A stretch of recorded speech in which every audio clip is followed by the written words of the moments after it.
from the Kaneshi Sports Complex. It's a packed show, so stay tuned.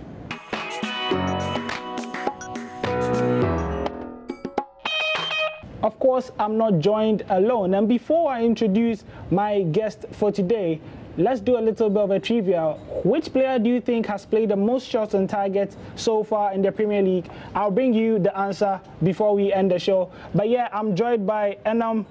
Yeah, my FPL expert. How did it go this week? Unfortunately, it was quite a disappointing game week for me. How many points for you? Just 53. Just 53. I seem to be picking up some form. I got 63. But then, without wasting too much time, let's head into our recap segment, and we start with our top 3 best and worst performers. And for our best performers, we have Mitrovic. He scored 16 points. Yeah.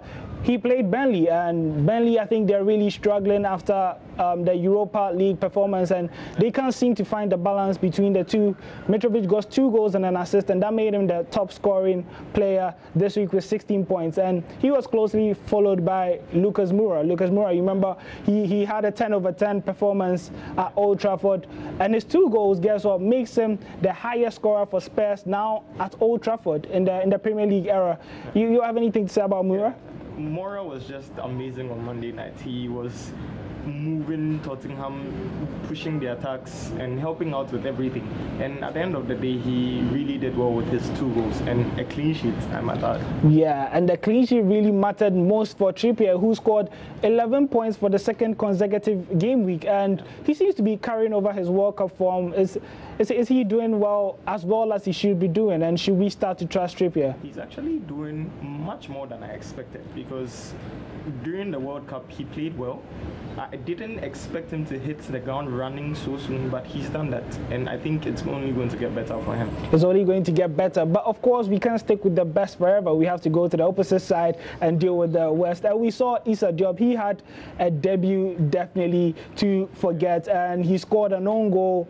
And yeah, he was on the side of 3 goals. So that was really poor from him in terms of FPL. He ended up with a -2. But then yeah, the guy everyone seems to be sad about. He disappointed over 740,000 managers, including you, Richarlison. What happened there? So Richarlison, I honestly don't get why he had to go and headbutt an opposition player, but I guess that's the price we pay for indiscipline. He's out for 2 games, and that's going to be a headache for most of us who have him. And actually, I think that's about 25.8% of FPL managers. So for Adam Smith, I don't think a lot of people own him, so it shouldn't really affect a lot of people, right? Thankfully not. Adam Smith is only owned by 0.7% of FPL managers, so that shouldn't be much of a headache. Yeah, and a hard lesson that we learned from game week 3 is that budget strikers and our budget forwards are starting to lead the pack. You look at the top 10 forwards so far in the fantasy football, and without Aguero, Kane and Firmino, the remaining 7 are 7 million and below. That is really, really interesting, and it looks like this is sparking some form of revolution as to how, everyone wants to buy expensive forwards in FPL, but then these cut price strikers are trying to tell us that, look, you should give us a chance and probably invest more in the defense, where you see the likes of Trippier, Robertson and Alonso, who are really expensive and pulling their weight and doing well. Maybe we should start investing in defenders. What do you think? So the thing is, I honestly believe it's not much of a revolution. I usually take FPL week by week, and depending on the performances of these cut price strikers, it might be wise to go in for them. The only problem is that over the course of the season, they are not as consistent as your expensive strikers, more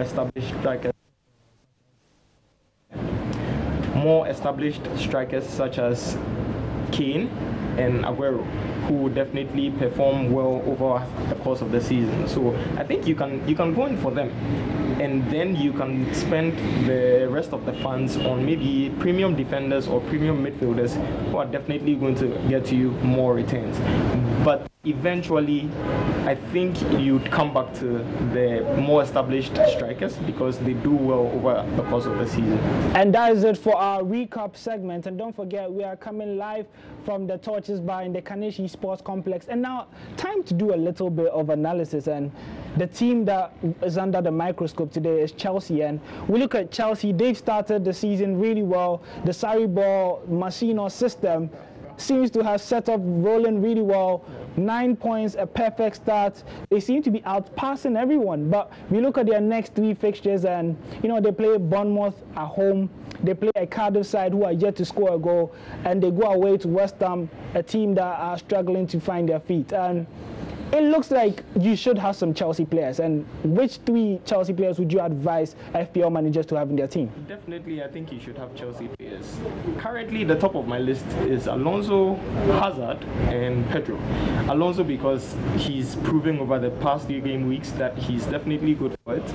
Although he's more than 6 million, he's been giving us points. And Hazard finally because he's back in the team starting. Sarri started him in the last game and he did well. He scored a goal. So Hazard is definitely one for the Chelsea pick.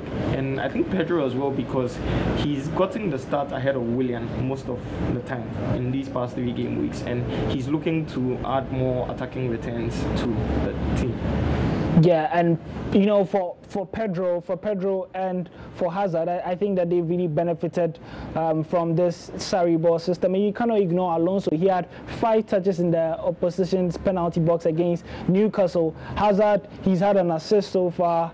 He had 2 assists and he scored a goal over the weekend. And Pedro, he's doing pretty well. He scored 2 goals so far this season, and he had a very wonderful preseason. So the 3 players that you should definitely look out for are Pedro, Alonso, and Hazard. Maybe you can chip them there in terms of transfers. But yeah, it's time to go into our pick or dump segment. And remember, you have the chance to swipe right if you like the player or you would like to buy him. And then you have the chance to swipe left if you would dump the player and not keep him. And yes, we have to start with Theo Walcott. And interestingly enough, there's been over 216,000 managers who have made that direct swap from Richarlison to Walcott. Because of that red card, we are all moving to the Walcott train. Would you swipe right or left for Walcott? So I'll definitely swipe right for Walcott because, as you already said, he's a direct replacement for Richarlison in the team. He plays on the wings in an advanced position, so he's definitely going to bang in some goals. Yeah, for me, I'll go right for Walcott. I think he's enjoyed some breath of fresh air under new manager Marco Silva. And yes, the man who scored the most points in game week 16, Mitrovic, would you swipe a left or a right for him? Definitely a right for me. Is it time for us to start captaining Hazard? Remember, he's just owned by 9%. Definitely. Hazard is a captain pick for their game against Bournemouth. He's most likely going to get you some very interesting returns. So, yes. And I think for Wilfred Zaha, they are playing a struggling Southampton side, and Zaha has been getting in and amongst the goals under manager Roy Hodgson. He scored last week. I would catch up with you soon. You should probably mark it on the wall somewhere.